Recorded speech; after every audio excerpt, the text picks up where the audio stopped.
पहा प्रश्न आहे 1 वर्ष 9 महिने म्हणजे किती वर्ष? म्हणजे या ठिकाणी किती वर्ष, वर्षामध्ये इथे ऑप्शन दिलेले आहेत. या 1 वर्षाचा तर काही प्रॉब्लेम नाहीये, कारण प्रत्येक ठिकाणी 1 1 1 आणि 1 दिलेला आहे. आता अडचण आहे फक्त या 9 महिन्यांना या पर्यायापैकी काय म्हणायचं.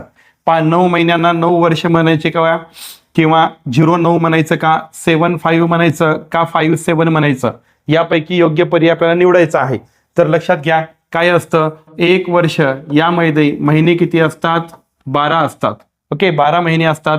तर त्यापैकी 6 महिन्यांचा विचार केला तर आपण त्याला अर्धा वर्ष म्हणतो. ओके, त्याच्या पुढे जायचं असेल, अजून 25% वाढवायचे असतील तर याच्यामध्ये 3 महिने वाढतात. ओके, देन 6 आणि 3 किती होतात, 9 महिने. म्हणजे या ठिकाणी आपण याला पाऊण वर्ष म्हणू शकतो. ओके, सो पर्याय क्रमांक 3 हे या प्रश्नाचं उत्तर असेल, कारण 1.9 वर्ष म्हणता येणार नाही, 0.9 वर्ष म्हणता येणार नाही, 57 तर याचा